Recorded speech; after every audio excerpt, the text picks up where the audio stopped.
മിശിഹായിൽ പ്രിയമുള്ള സഹോദരി സഹോദരന്മാരെ, പ്രിയമക്കളെ, ഈ പ്രഭാതത്തിൽ Obadiah 1:12, the book of Obadiah chapter 1 verse 12, നിന്റെ സഹോദരന്റെ കഷ്ടതയുടെ നാളിൽ നീ ഗർവോടെ സന്തോഷിക്കരുതായിരുന്നു. ബാബിലോണിലേക്ക് യഹൂദജനത്തിന്റെ സിംഹഭാവവും പ്രവാസികളായിപ്പോയി. അവശേഷിച്ച ചെറിയൊരു വിഭാഗം ദുരിതപൂർണമായ ജീവിതം നയിക്കുകയായിരുന്നു. ഈ അനുഭവങ്ങൾ ദൈവം ശിക്ഷിക്കുന്നതിനാലാണ് സംഭവിക്കുന്നതെന്ന് പ്രവാചകൻ വിശ്വസിച്ചു. നേതാക്കളില്ലാതെ ജെറുസലേമിൽ താമസിച്ചവരെ എദോമ്യർ ആക്രമിച്ച് പീഡിപ്പിച്ചു. ദൈവം ശിക്ഷിച്ചവരെ എദോമ്യർ ഉപദ്രവിച്ചപ്പോൾ അതിനെതിരായി പ്രവാചകൻ ശബ്ദമുയർത്തി. ദൈവം സ്നേഹിക്കുന്നവരെ ശിക്ഷിച്ച് നല്ല പാതയിലേക്ക് തിരിക്കുവാൻ ദൈവം ശ്രമിക്കും. ദൈവം ശിക്ഷിക്കുന്നവരെ മറ്റാരെങ്കിലും ഉപദ്രവിക്കുന്ന ദൈവം സഹിക്കുകയില്ല. നാം തെറ്റ് ചെയ്തതിന്റെ ഫലമായി ദൈവശിക്ഷയിലാകുമ്പോൾ ദൈവം നമ്മെ ഉപേക്ഷിച്ചു എന്നതിനർത്ഥമില്ല. നമുക്ക് വേണ്ടി പ്രതികാരം ചെയ്യുന്ന ദൈവം ജീവിക്കുന്നു.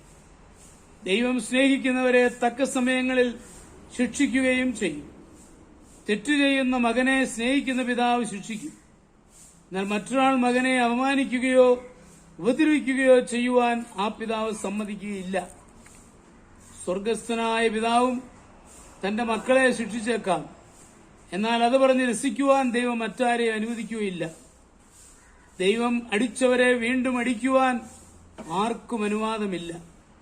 നമ്മിൽ ആരെങ്കിലും തെറ്റ് ചെയ്തതിന്റെ ഫലമായി ദൈവം ശിക്ഷിക്കുന്നതായി ബോധ്യമുണ്ടെങ്കിൽ ദൈവം നമ്മെ സൂക്ഷിക്കുകയും പരിപാലിക്കുകയും ആവശ്യമെങ്കിൽ നമുക്ക് വേണ്ടി ശത്രുവിനോട് പൊരുതുകയും ചെയ്യും. ദൈവം നമ്മെ അടിച്ചെങ്കിൽ അവൻ മുറിവ് കെട്ടും. ദൈവത്തെ അറിഞ്ഞു ജീവിക്കുന്നവർ വല്ല തെറ്റിലും അകപ്പെട്ട് ദൈവശിക്ഷയിൽപ്പെടുമ്പോൾ അതേപ്പറ്റി പറഞ്ഞ് രസിക്കുവാൻ നമുക്ക് അവകാശമില്ല.